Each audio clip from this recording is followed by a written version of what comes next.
नमस्कार सांग मैंने आपण मानु समस्त मो स्टोरी चैनल स्वागत। चलतु कहानी शुणा मितलो कथार गोटे अच्छी तो चतुर्थ भाग पूर्व भाग जदि शुणी ना जल्दी जल्दी शुणी नियंतु। कहानी शुणी सारी सब्सक्राइब करियो केबे भूलिबेनी सांग माने। लेखार शाढ़ी स्टेज उपरे खोली जीवार देखी संगे संगे परदा पकेइबाकू पड़िला। जेमिति परदा पड़ी दर्शक हो हल्ला आरंभ करदेले। परदा पड़िबा देखी लेखा टिके शांति रे निश्वास मारिला। तार बा दोष कौन? एते बड़ शाढ़ी को पिंधिबा आउ ता सहित कलसीटी को मुंडरे मुंडेइबा कौन सहज होईछि? पुणी लेखार शाढ़ी सजाड़ी आउ थरे पिंधेई दियागला। लेखा टिके डरी जाइथिला। जदिओ से बयस रे लाज अपेक्षा डरटा बेसी थाए। पुणी परदा उठिला आउ नाटक भी खूब भलरे मंचस्थ होला। लोके गोटे लय देखुले गीति नाट्य को। राधा कृष्ण गीत कहानी काहाकू बा भल न लगिबो जे? सेई दिन कथा मने पड़िले लेखा को एबे खूब हस लगे आउ लाज भी। रंजन कौन मने रखिथिबो से कथा? से कथा अवश्य केबे उठिनी। आउ षष्ठ श्रेणी रे जो माड़ खाइथिला आउ गोटे पुओ नुआ करी षष्ठ रे आसीथिला। प्रथम दिन तार थाए। तार माँ स्टाफ नर्स हॉस्पिटल थिले। भद्रक रु ट्रांसफर होई आसी थांती तार माँ। सेई पिलाटीर नाम मानस थिला। मानसर प्रथम दिन सार तार परिचय करई बसिबाकू सीट देखई देले। ता सह आउ जणे पिला बसी थाए। किछि समय जाइछि हठात शब्द हला टू टू। सबु पिला मानस को चाहिए। ताकू टिके लाज भी लगिला। हौ पेट पाटणा कथा भूले बाहरी गला कौन करा जिवो। 2 मिनिट जाइछि कि नहीं पुणी पू। समस्ते एथर आउ हस संभाली पारिलेनी। हे हे होई हसिले। एई समय सार क्लास नेबा पई आसी थांती। सार को देखी सबु पिला चुप हो गले। समस्ते नीरव। पढ़ा पढ़ी चलीची। पुणी मानस छाड़िला। एथर किंतु बम ढो ढो करी छाड़ीदेला। पिला सबु पढ़िबे कौन? हो हल्ला करी क्लास कंपेइले। सार रागिकी 2-3 जन को माड़ भी मारिले। पुणी समस्ते चुप। पढ़ा चलीची। एथर स्वर रे पू। समस्ते नीरव केही हसु न थांती। क्लास रे अछंती आउ हसिबे कौन? हसिले आउ तो रक्षा नहीं। किंतु समस्तंक ओठ तले हसर जुआर लुचिकी रहिछि। सार भी पढ़ेई चली थांती। समस्ते संभाली गले। पुणी 5 मिनिट परे फुसफुस करी पाखरे बसिथिबा पिलाटी नाकरे हाथ देई बसिछि। ताहारी भितरे मानस हाबेली भलिया छाड़ी देला धड़ धड़ करी। एबे लेखा को आउ संभाळे किए? मुह बुझी हसिला हूँ हूँ हेई। तापरे हो हल्ला करी। ता सह देखी सबु पिला पुणी हसिले। हसरे बाबा क्लास पूरा हसरे कंपिला। हेले सार सीधा आसिले लेखा पाखकू। कसी देले 4 पाहर। माड़ खाइबी लेखा कांदुनी। मानस मुह को चाही पुणी हस आउ कांद मिशामिशी चलीछि। बिचरा मानस छोट बेलू कौन टिके पेट असुविधा पाई एमिति अनबरत गैस पास हेउथाए। ताकू लाज लागे हेले कौन करिबो से? एठी नुआ पिला एकथा तो जानी नाहंती। पुराना स्कूल मानस विषय पिला जानी सारिथिले। तेणु सेमाने आउ हसु नथुले। मानसर माँ मध्य परे सार को पुअर पेट असुविधा कथा कहिथिले। किछि दिन भितरे आउ समस्तंकर मानसर ढूंढा देहसुआ हो गला। किंतु से पई लेखा जो माड़ खाइछि आज भी से भूली पारुनी। सेदिन घर को फेरिया बेले लेखार मुहटा सुखी जाई थाए। पढ़ारे तो केबे माड़ खाइनी से। आजी मानस पाई केड़े जोर बाजिछि ता पिठीरे। रास्तारे पूरा चुप हो चलीछि। रंजन पाखक आसी पचारुछि केते जोरे माड़ मारले सार ना तते? लेखा को आहुरी राग लागुथुला। एक तो माड़ खाइछि द्वितीय रे इया आसी दया देखाउछि। से मानस कौन खाइके आसीथिला केजाणी? रंजन हस हस होई कहिला। सेदिन लेखा घरे पहुँची ता जेजीमा पाखरे सबू कहिदेला। सेतेबेले जेजीमा को कहूथिला मानसर ठू ठू कथा। सेतेबेले पुणी हसी हसी बेदम हो गला। जेजीमा कहले अरे माँ माड़ खाइलु कहूथुलु पुणी हसी हसी गड़ुछु। लेखार भाई भौणी पुणी सेतिकी बेले पाखरे आसी पहुँची गले। सेदिन सेई आलोचना। पाठ पढ़ा पूरा ठप। मानसर माँ जेते कहले हब कौन? पिला माने सेई दिनठू ताकू पाड्रा पोक नाम देले। गीतटी भी ता नामरे बांधिले। आलो आलो माणिक पाडरा पोक। बिचरा सेदिन केते न सहिला। मानसर पेट असुविधा पाई बिचरार सबुबेले गैस पास हुए। केतेबेले शब्द सहत केतेबेले बिना शब्दरे। प्रथमे सांग पिला सेथिपाई केते माड़ खाइले। ଲେଖାକୁ ଯେଉଁ ପାହାର ପଡ଼ିଥିଲା ସେ କେବେ ଭୁଲିବନି। ମାନସକୁ ସମସ୍ତେ ପାଡ୍ରା ପୋକ ବୋଲି ଡାକିଲେ। ସେଥିପାଇଁ ପୁରା କ୍ଲାସ୍ ଗୋଟେ ଦିନ ଖରାରେ ଆଣ୍ଠେଇବାକୁ ପଡ଼ିଥିଲା। ଲେଖାର ସେ କଥାଟି ଆଜି ଭାରି ମନେ ପଡ଼ୁଥିଲା। ସେଦିନ ଲେଖାର ପିଠିରେ ବାଡ଼ି ଦାଗ ଦେଖି ଜେଜେମା ରାଗିକି ଖେପା। ବୁଢ଼ୀ ପ୍ରଥମେ ରାଗିକି ମାଷ୍ଟ୍ରଙ୍କୁ କେତେ କ'ଣ ଶୋଧି ପକେଇଲା। ତାପରେ ଅସଲ କଥା ଶୁଣିବା ପରେ ଜେଜେମା ବି ହସି ହସି ବେଦମ୍। ଲେଖା ମନରେ ପୁରୁଣା ଦିନର ସ୍ମୃତି କେତେ କ'ଣ ଭାସି ଚାଲିଛି। କେତେ ଜଲ୍ଦି କଟିଗଲା ଦିନଗୁଡ଼ା। ଏବେ ବିଦାୟ ନେବାର ସମୟ ଏ ସ୍କୁଲରୁ। ସବୁ ପିଲା ବିଦାୟ ସମ୍ବର୍ଦ୍ଧନା ସଭା ବିଷୟରେ ଆଲୋଚନା କରିବାରେ ବ୍ୟସ୍ତ। ଝିଅମାନେ ଶାଢ଼ୀ ପିନ୍ଧି ଆସିବେ ବୋଲି ପ୍ଲାନ୍ ଚାଲିଛି। ଲେଖାକୁ ସାଧନା କହିଲା, ଲେଖା ତୁ ଶାଢ଼ୀ ପିନ୍ଧିବୁ ତ? ଲେଖାର ଷ୍ଟେଜରେ ଶାଢ଼ୀ ଖୋଲି ଯାଇଥିବା କଥା ପୁଣି ମନରେ ଉଙ୍କି ମାରିଲା। ନା ନା, ମୁଁ ଆସିବିନି ଶାଢ଼ୀ ପିନ୍ଧି। ମୋତେ ଏତେ ବାଟ ଶାଢ଼ୀରେ ଚାଲିକି ଆସିବା ବହୁତ କଷ୍ଟ। ତମେ ସବୁ ପିନ୍ଧ, ମୁଁ ଡ୍ରେସ୍ ପିନ୍ଧିବି। ଲେଖା କହିଲା। ଶୁଭ କହିଲା, ଆରେ ଲେଖା, ତୁ ବ୍ୟାଗରେ ଶାଢ଼ୀ ନେଇକି ଆସିଥିବୁ, ଆମେ ଘରେ ଚେଞ୍ଜ କରିଦେବୁ। ତୋ ଘରେ ଚେଞ୍ଜ? ଲେଖା ପୁଣି ଫେରିଗଲା ସେଇ ଗତ ହୋଇଥିବା ପୁରୁଣା ଦିନକୁ। ସାଧନା ମୁହଁକୁ ଲେଖା ଚାହିଁଲା ଆଉ ହସର ଜୁଆର ଖେଳିଗଲା ଲେଖାର ମୁହଁରେ। ହାପିଏଲି ପରୀକ୍ଷା ପରେ ସ୍କୁଲରେ ପ୍ରତି କ୍ଲାସ୍ ପିଲା ପିକନିକ୍ ଯାଆନ୍ତି। ଲେଖାର ସେତେବେଳେ ଅଷ୍ଟମ ଶ୍ରେଣୀ ହୋଇଥାଏ। ହାପିଏଲି ପରୀକ୍ଷା ସରିଥାଏ ତ ତାପରେ ପିକନିକ୍ ଯିବାର ପ୍ଲାନ୍ ହେଲା ଦୀଘା ସମୁଦ୍ରକୂଳ ଆଉ ବାବା ଚନ୍ଦନେଶ୍ୱରଙ୍କ ଦର୍ଶନ। ସବୁ ପିଲା ସମୁଦ୍ରକୂଳ ପିକନିକ୍ ପାଇଁ ଖୁବ୍ ଖୁସି ହୋଇଗଲେ। ସମୁଦ୍ରକୂଳରେ ବୁଲାବୁଲି କେତେ ମଜା ଆସିବ। ଲେଖା ଘରେ କିନ୍ତୁ ଟିକେ ବାହାରକୁ ଛାଡ଼ିବା ସପକ୍ଷରେ। ତାର ଜେଜେମା ନୁହନ୍ତି। ବୁଢ଼ୀ ଯେମିତି ଶୁଣିଲା ଦୀଘା ସମୁଦ୍ରକୂଳରେ ପିକନିକ୍ କଥା ରୋକଠୋକ୍ ମନା କରିଦେଲେ। ଲେଖାର ସାନ ଭାଇ ଭଉଣୀ ଜେଜେମା ପାଖରେ ନାନୀ ପାଇଁ କେତେ ଓକିଲାତି ବି କଲେ। ଜେଜେମା ନାନୀକୁ ଛାଡ଼, ସେ ଯାଉ। ସେଦିନ ରାତିରେ ଲେଖା ରାଗିକି ଅନଶନ ବି କଲା। ମୁଁ ଖାଇବିନି। ସବୁ ପିଲା ଯାଉଛନ୍ତି, ମୁଁ ଗଲେ କ'ଣ ହେଇଯିବ ଯେ? ଲେଖା କାନ୍ଦ କାନ୍ଦ ହୋଇ ଆସୁଥାଏ। ଆଉ ଏମିତି କାନ୍ଦି କାନ୍ଦି କେତେ କଥା କହୁଥାଏ। ଶେଷରେ ଲେଖାର ବାପା ନିଜ ମାଆଙ୍କୁ ବୁଝାସୁଝା କରିବାରୁ ବୁଢ଼ୀ ଦୋ ପାଞ୍ଚ ହୋଇ ରାଜି ହେଲେ। ସେଦିନ ରାତି ସାରା ଲେଖାକୁ ନିଦ ନାହିଁ। ଆଖି ଲାଗି ଆସିଲା ବେଳକୁ ସେ ଜବରଦସ୍ତି ଆଖି ଖୋଲି ଚାହିଁ ରହିଛି। ଶୋଇଗଲେ କାଳେ ସକାଳେ ଜେଜେମା ଡାକିବନି ତାକୁ। ସମୟରେ ସ୍କୁଲ ନ ପହଞ୍ଚିଲେ ବସ୍ ଫେଲ୍ ହେଇଯିବ, ଆଉ ପିକନିକ୍ ଯିବା ବନ୍ଦ ହେଇଯିବ। ରାତିରୁ ଉଠି ଗାଧୁଆ ପାଧୁଆ ସାରି ପୁରା ସେ ରେଡ଼ି ହେଇଗଲା। ଅନ୍ଧାର ଅନ୍ଧାର ଥାଏ। ସ୍କୁଲ ଯିବାକୁ ପଡ଼ିବ। ସେଇଠୁ ବସ୍ରେ ସମସ୍ତେ ଚଢ଼ିବେ। ଲେଖାର ଜେଜେମା ପୁଅକୁ କହିଲେ, ରମୁରେ, ତୁ ଯା ଝିଅକୁ ସ୍କୁଲରେ ଛାଡ଼ିକି ଆସିବୁ। ଅନ୍ଧାର ଅଛି ତ, ସେ ଏକୁଟିଆ ଯିବ କେମିତି? ଲେଖା ଆଉ ତାର ବାପା ଗେଟ୍ ପାଖକୁ ବାହାରିଛନ୍ତି। ସିଆଡ଼ୁ ରଞ୍ଜନ ଆସୁଛି। ରମେଶ ବାବୁ, ଲେଖାର ବାପା, ସେ ଦୁଇ ଜଣଙ୍କୁ ସ୍କୁଲରେ ଛାଡ଼ିବା ପାଇଁ ସାଙ୍ଗରେ ଚାଲିଲେ। ନଦୀର ପୋଲ ପାର ହୋଇ ଯିବାକୁ ବସିଛନ୍ତି। ଲେଖା କହିଲା, ତମେ ଯାଅ ବାପା, ଆମେ ଦି ଜଣ ଚାଲିଯିବୁ। ସେତେବେଳକୁ ଅନ୍ଧାର କଟି ଆସିଲାଣି। ପୂର୍ବ ଆକାଶରେ ଫର୍ଚ୍ଚା ହୋଇ ଆସିଲାଣି। ଲେଖାର ବାପା ପୋଲ ପାରି କରେଇ ଘରକୁ ଫେରିଗଲେ। ଘରେ ରମେଶକୁ ଏତେ ଶୀଘ୍ର ଫେରିଯିବାର ଦେଖି ତା ମା ରାଗ ଦେଖେ କିଏ?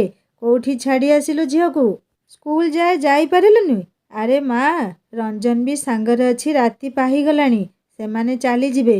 କାହିଁକି ଏତେ ଭୟ ତୋର? ବୁଢ଼ୀ ଟିକେ ରାଗ ତମତମ ହୋଇ ସେଠୁ ଯିବାକୁ ଲାଗିଲେ। ସ୍କୁଲରେ ପହଞ୍ଚିବା ବେଳକୁ ସବୁ ପିଲା ପ୍ରାୟ ଆସି ସାରିଥିଲେ। ଗୋଟେ ବଡ଼ ବସ୍ ରିଜର୍ଭ ହେଇଛି। ପିଲାମାନେ ଯିଏ ଯାହାର ସିଟ୍ ଅଧିକାର ବି କରିସାରିଲେଣି। ଲେଖା ପାଇଁ ଦୀପ୍ତି ଆଉ ଶୁଭ ଦି ଜଣ ଯାକ ସିଟ୍ ରଖିଛନ୍ତି। ପ୍ରାୟ ପହଞ୍ଚୁ ପହଞ୍ଚୁ ବସ୍ ଛାଡ଼ିଲା। ପିଲାମାନେ ହିପି ହୁରେ ନାରା ଲଗେଇ ଚାଲିଥାନ୍ତି। ବସ୍ ଚାଲିଛି ତା ଗନ୍ତବ୍ୟରେ। ରାସ୍ତାରେ ପିଲାମାନଙ୍କୁ ଜଳଖିଆ ଦେବାର ବ୍ୟବସ୍ଥା ଥିଲା। ତେଣୁ 9ଟା ସୁଦ୍ଧା ଜଳଖିଆ ପିଲାମାନେ ଖାଇଦେଲେ। ରାସ୍ତାରେ ଅନ୍ତାକ୍ଷରୀ ଖେଳି ଖେଳି କେତେବେଳେ ଦୀଘା ସମୁଦ୍ର କୂଳରେ ବସ୍ ପହଞ୍ଚିଲା ଜଣା ପଡ଼ିଲାନି। ବସ୍ରୁ ସମସ୍ତ ପିକନିକ୍ ସରଞ୍ଜାମ ସେଇଠି ଅନଲୋଡ୍ କରି ଦିଆଗଲା। ବଡ଼ ଦରି ମେଲେଇ ସବୁ ପିଲାମାନେ ରୋଷେଇ ଜିନିଷ ତା ଉପରେ ରଖୁଥିଲେ ଖୁବ୍ ଉତ୍ସାହରେ। ଦୀଘା ସମୁଦ୍ର କୂଳରେ ବସ୍ରୁ ଓହ୍ଲେଇ ସବୁ ପିଲାମାନେ ବାଲୁକା ରାଶି ଉପରେ ମନ ଖୁସିରେ ଖୁବ୍ ନାଚିଗଲେ। ରନ୍ଧା ସାମଗ୍ରୀ ବସ୍ରୁ ତଳକୁ ନେଇ ପିଲାମାନେ ଦରି ଉପରେ ରଖିଦେଲେ। ଝାଉଁ ଗଛ ମୂଳ ଦେଖି ରନ୍ଧାବଢ଼ାର ବ୍ୟବସ୍ଥା ହେଇଥାଏ। ସାଙ୍ଗରେ ଜଣେ ରୋଷେଇଆକୁ ବି ନିଆଯାଇଥିଲା। ପିଲାମାନେ ଆରାମରେ ବୁଲାବୁଲି କରିପାରିବେ, ସେଥିପାଇଁ ହେଡମାଷ୍ଟ୍ରେ ଦାମ ରୋଷେଇଆଙ୍କୁ ପଠେଇଥାନ୍ତି ପ୍ରତି ଥର ପରି ପିକନିକ୍ ପିଲାଙ୍କ ସହ। ଦୀଘା ସମୁଦ୍ରକୂଳ ଖୁବ୍ ଜନଗହଳି ନ ହେଲେ ବି ବହୁତ ଲୋକ ଆସନ୍ତି ସେଠାକୁ। ବଡ଼ଦିନ କିମ୍ବା ନୂଆବର୍ଷ ପାର୍ଟି ପିକନିକ୍ ପାଇଁ ସେଠି ଗହଳି ଲାଗେ। ବର୍ଷର ଅନ୍ୟ ସମୟରେ ଜାକଜମକ ଏତେ ନଥିଲେ କିଛି ମାତ୍ରାରେ ବି ଥାଏ। ଦୀଘା ସମୁଦ୍ରକୂଳ ଏତେ ଗଭୀର ବି ନୁହଁ। ବହୁତ ଦୂର ପର୍ଯ୍ୟନ୍ତ ସମୁଦ୍ର ଭିତରକୁ ଅଳ୍ପ ପାଣି। ଜୁଆର ବି ଖୁବ୍ ଦୁର୍ବଳ। ତେଣୁ ପିଲାମାନେ ପାଣିରେ ଖେଳିବା ଆରମ୍ଭ କରିଦେଲେ। ଝିଅ ପିଲାମାନେ ପାଣିରେ ଖାଲି ଗୋଡ଼ ବୁଡ଼େଇ ପୁଣି ପଳେଇ ଆସୁଥାନ୍ତି। ସାର୍ ତାଗିଦ୍ ବି କରିସାରିଲେଣି କେହି ବେଶୀ ପାଣି ଭିତରକୁ ଯିବେନି ଯେମିତି। ଝିଅମାନଙ୍କ ତ ଗାଧେଇବାର ନାହିଁ। ତେଣୁ ସେମାନେ ନିଶ୍ଚିତ ଥିଲେ। ସମୁଦ୍ର କୂଳରୁ ଶାମୁକା ଗୋଟାଇବାରେ ଲାଗିଗଲେ। ଲେଖା, ଶୁଭ, ଦୀପ୍ତି, ସୁନିତା, ସାଧନା ଏ 5 ଜଣ ଶାମୁକା ଗୋଟେଇ ଗୋଟେଇ କଥା କହି କହି ଆଗକୁ ଆଗ ଚାଲିଥାନ୍ତି। ତା ସହ କେତେ ହସଖୁସି ଗପ ବି ଚାଲିଥାଏ। ସମୁଦ୍ରର ସିରିସିରି ପବନ ଭିତରେ ଏମାନଙ୍କର ଛୁପି ଛୁପି କଥା। ୟା ଭିତରେ 5 ଜଣ କେତେ ବାଟ ଯେ ଚାଲିଗଲେଣି ଆଗକୁ କେହି ବି ଭାବୁନଥାନ୍ତି। ହଠାତ୍ ଆଗରେ ନୋଳିଆ ବସ୍ତି ଦେଖି ସେମାନଙ୍କର ଧ୍ୟାନ ଭଙ୍ଗ ହେଲା। ଲେଖା କହିଲା, ଆମେ କୋଉଠି ପହଞ୍ଚିଲୁଣି କେବେ? ଏ ଘର ସବୁ ତ ମାଛ ଧରାଳୀମାନଙ୍କର। ସବୁ ତ ଏକାପରି ଚାଲିଥିଲା ସେମାନଙ୍କ ସହ। ବାମ ପାଖରେ ସୁନୀଳ ସମୁଦ୍ର, ଆଉ ଗୋଟେ ପାଖରେ ଝାଉଁବଣ, ଆଉ ବିସ୍ତୃତ ବେଳାର ବାଲି ସଜ୍ଜାରେ ସେମାନେ 5 ଜଣ ଚାଲିଥିଲେ। ଆଗରେ ଛୋଟ ଛୋଟ କୁଡ଼ିଆ ସବୁ। ମାଛ ଧରିବାର ସାମଗ୍ରୀ ବ୍ୟତୀତ ଆଉ କିଛି ନାହିଁ। ଛୋଟ ଛୋଟ ବୋଟ, ଜାଲ ଆଉ ପଚା ସଢ଼ା ମାଛର ଉତ୍କଟ ଗନ୍ଧ। କେହି କୁଆଡ଼େ ଦିଶୁନଥାନ୍ତି। ପଛକୁ ଫେରିବା ପାଇଁ ଯାଉଛନ୍ତି। ହଠାତ୍ ପଛରୁ ସାମ୍ନାକୁ ଆସିଲା ଭୟଙ୍କର ଚେହେରାର ମଣିଷଟିଏ। ବଡ଼ ବଡ଼ ଦାଢ଼ି, ଆଖି ସିନ୍ଦୁର ପରି ଲାଲ, ଲମ୍ବା ଚଉଡ଼ା ଚେହେରା। ସେ ଲୋକକୁ ଦେଖି କାହା ପାଟିରୁ ଆଉ ଭାଷା ବାହାରୁ ନଥିଲା। ସମସ୍ତେ ଡରରେ ଥରହର। ଲେଖାକୁ ସେ ଲୋକ ପିଲାଦିନ ଜେଜୀମାଠୁ ଶୁଣିଥିବା ଦାଢ଼ିଆ ଅସୁରର କାହାଣୀର ଅସୁର ପରି ଲାଗୁଥିଲା। ସେମାନେ 5 ଜଣ ବାଟ ଭାଙ୍ଗି ଦୌଡ଼ିବାକୁ ଲାଗିଲେ। ଓ ମା'! ଚିତ୍କାର କରି ସମସ୍ତେ ପଛକୁ ଫେରି ଦେଖନ୍ତି ତ ସେ ଲୋକଟି ସାଧନାର ହାତଟି ଧରି ରଖିଛି। ଏ 4 ଜଣ ସାଙ୍ଗକୁ ପୁଣି ଛାଡ଼ି ଦେଇ ଆସିବେ କେମିତି? ପୁଣି ନିଜ ଜୀବନର ଭୟ ବି ଅଛି। ଟିକେ ଦୂରରେ 4 ଜଣ ଦ୍ୱନ୍ଦ୍ୱରେ ଠିଆ ହେଇଛନ୍ତି। ସବିତା କହିଲା, ଚାଲ ସାର୍ଙ୍କୁ ଡାକି ଆଣିବା। ସେ ସେତେବେଳ ଯାକ କ'ଣ ଏଇଠି ଥିବ? ଆମେ କେତେ ଦୂର ଆସିଛୁ କିଛି ଜଣା ନାହିଁ। ଲେଖା କହିଲା। ସେ ଲୋକଟି ସେତେବେଳକୁ ସାଧନାର ହାତ ଭିଡ଼ି ଭିଡ଼ି ଆଗକୁ ଯିବା ପାଇଁ ଏମାନଙ୍କ ଆଡ଼କୁ ପଛ କରି ସାରିଲାଣି। ସାଧନାକୁ ଟାଣି ଟାଣି ଏକ ପ୍ରକାର ନେଇଯାଉଥାଏ ସେ ଭୟଙ୍କର ଲୋକଟି। ଏମାନେ ସବୁ ହତବାକ୍ ହୋଇ ଦେଖୁଥିଲେ। ଏମିତି ଏକ ପରିସ୍ଥିତିର ସମ୍ମୁଖୀନ ହେବେ କେହି ସ୍ୱପ୍ନରେ ମଧ୍ୟ ଭାବି ନଥିଲେ। ସାଧନାକୁ ଘୋଷାରି ଘୋଷାରି ନେବା ବୋଧେ ସେ ଲୋକ ପାଇଁ କଷ୍ଟ ହେଲା। ସେ ସାଧନାକୁ ଛୋଟ ପିଲାଙ୍କ ପରି କୋଳରେ ଉଠାଇ ଚାଲିବାକୁ ଲାଗିଲା। ଲେଖା ସିନା ଡରୁକୁଳି, କିନ୍ତୁ ବିପଦକୁ ସାମ୍ନା କରିବାର ସାହସ ତାର ଅଛି। ତା ଛଡ଼ା ନିଜ ସାଙ୍ଗଟିକୁ ସେଇ ଭୟଙ୍କର ଲୋକଟି କୁଆଡ଼େ କାହିଁକି ନେଇଯାଉଛି ଭାବିବାର ବୟସ ନ ହୋଇଥିଲେ ବି ଏତିକି ଜାଣିଥିଲେ ସାଧନାର ଜୀବନ ବିପଦପୂର୍ଣ୍ଣ ନିଶ୍ଚୟ। ତାଙ୍କରି ଆଖି ଆଗରେ ସାଙ୍ଗଟିକୁ ସେ ଲୋକ କେମିତି ନେଇଯିବ ଯେ? ଲେଖା ଜୟ ମା ପାର୍ବତୀ ବୁଢ଼ୀ ବୋଲି କହି ମୁଠାଏ ବାଲି ହାତରେ ଉଠାଇ ହଠାତ୍ ସେ ଲୋକର ସାମ୍ନାକୁ ଯାଇ ତା ଆଖିରେ ଫୋପାଡ଼ି ଦେଲା। ଲୋକଟିର ଆଖିରେ ଏତେଗୁଡ଼ା ବାଲି ପଡ଼ିଯାଇଥିଲା ଯେ ସେ ଯନ୍ତ୍ରଣାରେ ତା ହାତରୁ ସାଧନାକୁ ତଳେ ଛାଡ଼ିଦେଲା। ଲେଖା ଆଖି ପିଛୁଳାକେ ହାତ ଧରି ଦୌଡ଼ୁ ଏଠୁ କହି ଦୌଡ଼ିବାକୁ ଲାଗିଲା। ତା ପଛରେ ଏ 3 ଜଣ। ଏତେ ଜୋରରେ ସେମାନେ ଦୌଡ଼ୁଥିଲେ ଯେ ପଛକୁ ଫେରି ଚାହିଁବାର ତର ନାହିଁ। କାଳେ ସେ ଲୋକଟି ପୁଣି ଥରେ ପଛରେ ଆସୁଥିବ ବୋଲି ସମସ୍ତଙ୍କର ମନରେ ଡର ଅଛି। ହେଲେ କେହି ପଛକୁ ଚାହୁଁ ନଥିଲେ।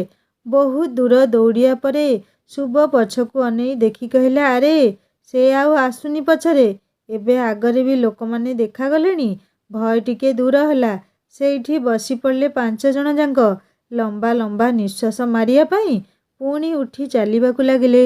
ୟା ଭିତରେ ଏମାନେ ନିଜ ପିକନିକ୍ ଜାଗା ବି ପାଉନାହାନ୍ତି। ଭୋକ ବି ହେଲାଣି। ଲେଖା କହିଲା, ଆଜି ଆମେ କେତେ ଗାଳି ଶୁଣିବା ଠିକଣା ନାହିଁ। ସବୁ ଜାଗା ତ ଏକାପରି। କୋଉଠି ଆଉ ଖୋଜିବା ଆମେ? ଲଞ୍ଚ ସମୟ ଗଡ଼ିଗଲାଣି ବୋଧହୁଏ। ସାର୍ କ'ଣ କହୁଥିବେ ଭାବି ସମସ୍ତେ ବ୍ୟସ୍ତ ହେଇ ଉଠୁଥିଲେ। ଲେଖା ପୁଣି ଡାକିଲା, ହେ ମା ପାର୍ବତୀ ବୁଢ଼ୀ, ରାସ୍ତା ଦେଖେଇ ଦେ ଲୋ ମା, ସିନ୍ଦୁର ଗଲେ ଦେବି ତୋତେ।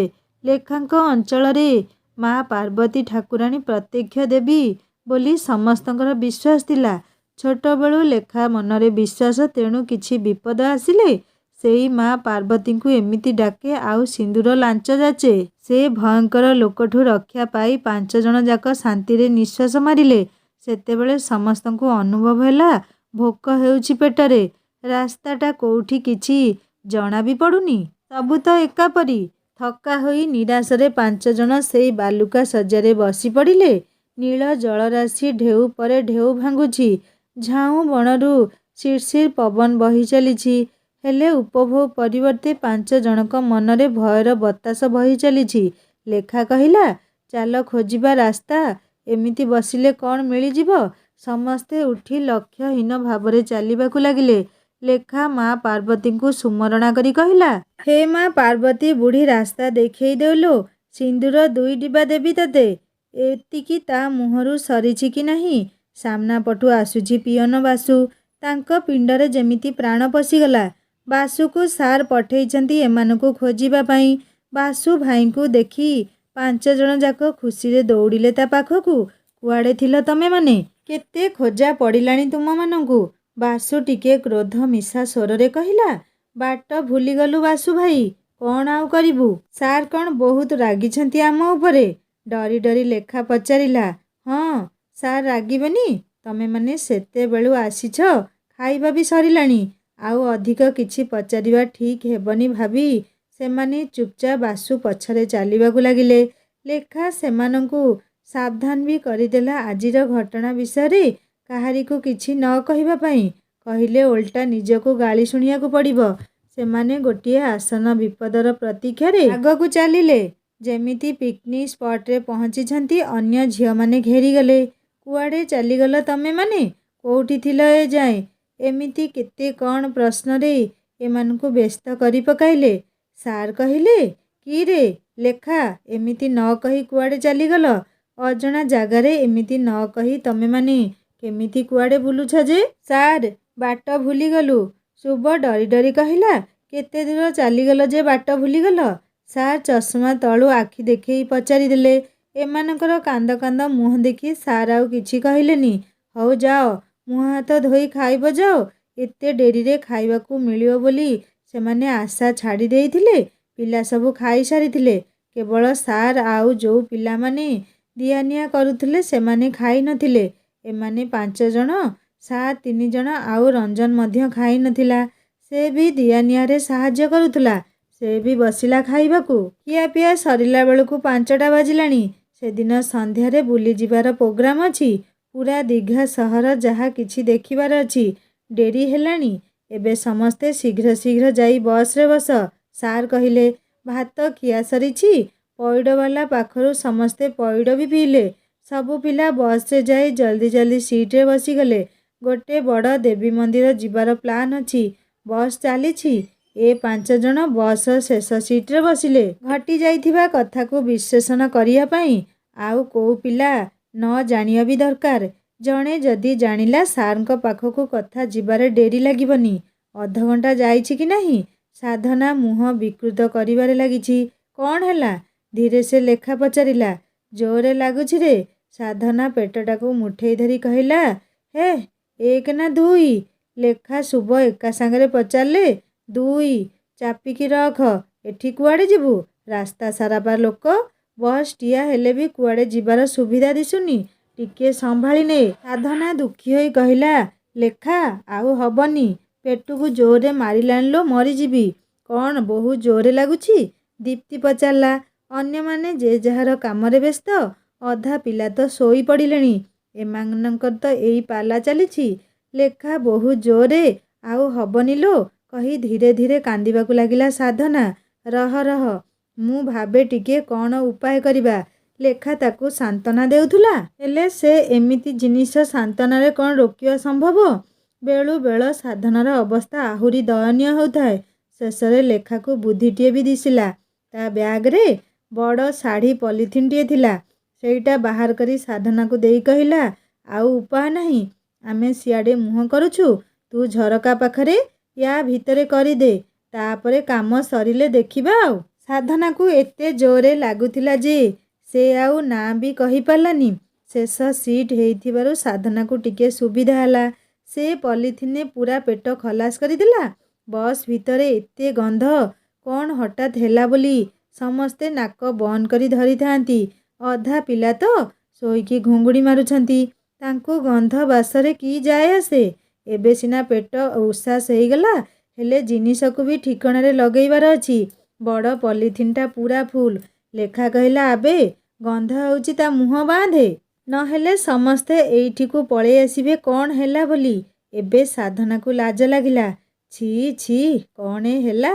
ତାହାରି ଭାଗ୍ୟରେ ଆଜି ସବୁ ଖରାପ ଆଉ ଦୁର୍ଭାଗ୍ୟ ଲେଖା ଥିଲା।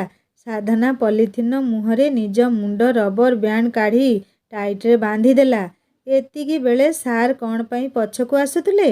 ଏଇ ଛୁପା ଛୁପା, ଜଲ୍ଦି, ସାର୍ ଆସୁଛନ୍ତି ଇଆଡ଼େ। ଲେଖା ଧୀରେ ଧୀରେ କହିଲା। ସାର୍ ସେମାନଙ୍କ ଆଡ଼କୁ ଆସୁଥିବା ଦେଖି ଲେଖା ସାଧନା କହିଲା, ଏଇ ଶୀଘ୍ର ଛୁପା, ଜଲ୍ଦି, ସାର୍ ଇଆଡ଼େ ଆସୁଛନ୍ତି ରେ। ସାର୍ ଯେମିତି ପଛ ସିଟ୍ ପାଖରେ ପହଞ୍ଚିଛନ୍ତି, ନାକରେ ହାତ ଦେଇ କହିଲେ, କି ଗନ୍ଧ କୋଉଠୁ ଆସୁଛି କେଜାଣି। ସେ ପୁଣି ସେଠୁ ନିଜ ସିଟ୍କୁ ଫେରିଗଲେ ଆଉ କ'ଣ ଭାବି। ସାର୍ ଯେମିତି ସେଠୁ ଯାଇଛନ୍ତି, ଲେଖା କହିଲା, ଏଇ ସାଧନା, ସେଇଟା ଜଲ୍ଦି ଝରକା ଦେଇ ବାହାରକୁ ଫୋପାଡ଼ି ଦେ। ସାଧନା ବିଚାରୀ, ଆଜି ତାର ଭାଗ୍ୟ ଖରାପ ପଡ଼ିଛି। ସମୁଦ୍ର କୂଳରେ ତ ଯାହା ହେଲା, ପୁଣି ଏବେ ଏ ସମସ୍ୟା। ସେ ଝରକା ଦେଇ ମୁଣ୍ଡ ବାହାରକୁ ଅନେଇଲା। ରାସ୍ତା କାମ ଚାଲିଛି। ଦୁଇ ସାଇଡ଼ରେ ଖାଲି ମଜଦୁର କାମ କରୁଛନ୍ତି। କେମିତି ଫୋପାଡ଼ିବ ଭାବୁଛି। ପୁଣି ଶୁଭ ଦୀପ୍ତି ଫୁସଫୁସ ହୋଇ କହିଲେ, ସାଧନା, ଜଲ୍ଦି ଫୋପାଡ଼ି ଦେ ସେଇଟା। ବସ୍ ଭିତରେ ଆଉ ରହି ହେଉନି। ସାଧନା ଆଉ କାଳ ବିଳମ୍ବ ନ କରି ପଲିଥିନଟା ଝରକା ଦେଇ ତଳକୁ ଧସ୍ କରି ପକେଇଦେଲା। ଲେଖା ଠିକ୍ ତାର ଆଗ ସିଟ୍ରେ ବସିଛି ଆଉ ଝରକାରେ ଦେଖୁଛି କ'ଣ ହବ ଏବେ।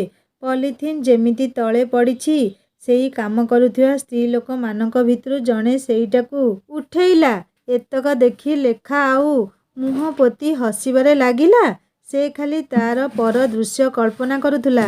ସ୍ତ୍ରୀ ଲୋକଟି ନିଶ୍ଚୟ କ'ଣ ଅଛି ଭାବି ପଲିଥିନ ଖୋଲିଥିବ, ଆଉ ତାପରେ ହା ହା କରି ହସି ଉଠିଲେ 5 ଜଣ ଯାକ।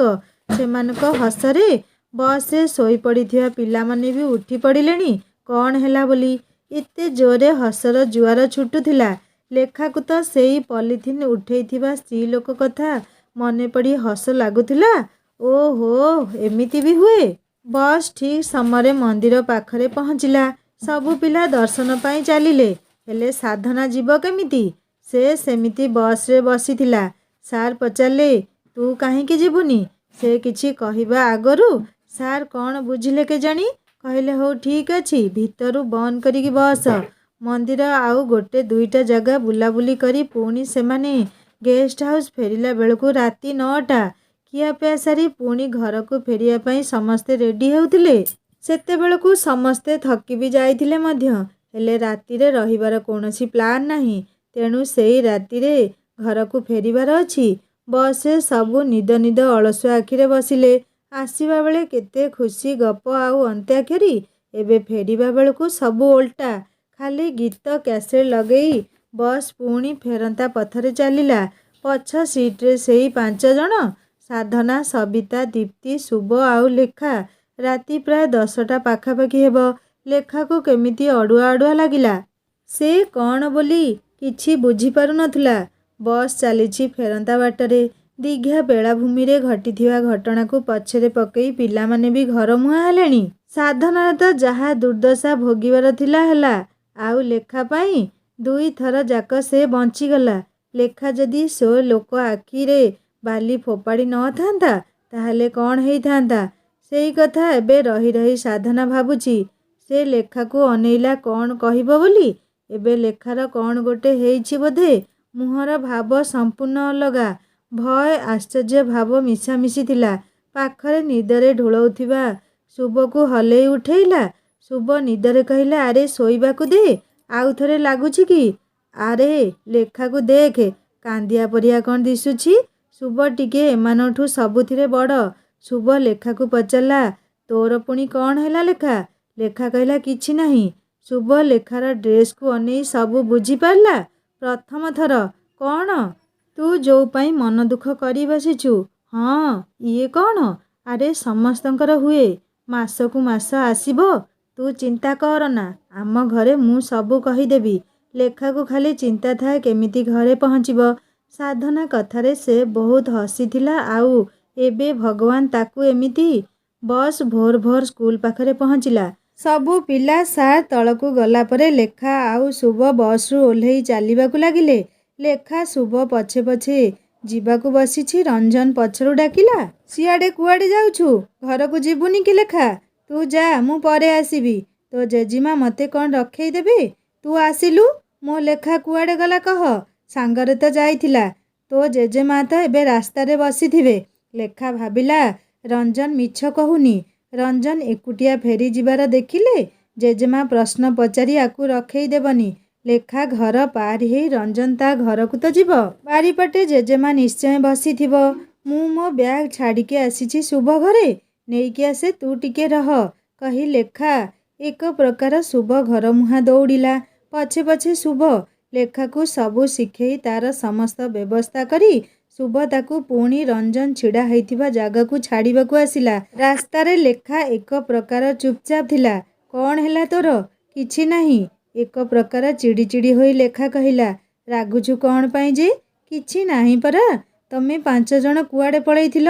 ରାସ୍ତା କେମିତି ଭୁଲିଗଲ? ତୁ ଆଉ ସେ କଥା ପଚାରେନା ମୋତେ। ରଞ୍ଜନ ଜାଣିଲା କିଛି ଗୋଟେ ହେଇଛି ବୋଧେ। ସେ ବି ଚୁପ୍ ରହିଲା। ଘରେ ପହଞ୍ଚିବ ରାସ୍ତାରୁ ଦେଖିଲା ସତରେ ଜେଜିମା ବାରିପଟେ ଜଗିକି ବସିଛି। ରଞ୍ଜନ କହିଲା, ଦେଖେ, ତୋ ଜେଜିମା ତୋ ରାସ୍ତା ଚାହିଁ ବସିଛି। ସାଙ୍ଗମାନେ, ଲେଖାର ଜେଜେମା ତ ଜଗିକି ବସିଥିଲା। ଲେଖା ଜୀବନରେ ଆଉ କ'ଣ ଆଗକୁ ଘଟିଲା ତାହା ଶୁଣିବା ନେକ୍ସଟ ପାର୍ଟରେ। କାହାଣୀ କେମିତି ଲାଗିଲା ମୋତେ କମେଣ୍ଟ କରି ଜଣାଇବେ। ଆଉ ଯଦି କାହାଣୀ ଆପଣମାନଙ୍କ ହୃଦୟକୁ ଛୁଇଁ ପାରିଥାଏ ତାହେଲେ ନିଶ୍ଚୟ ସବସ୍କ୍ରାଇବ୍ କରି ବେଲ୍ ଆଇକନ୍ ଦବାଇ ଦେବେ।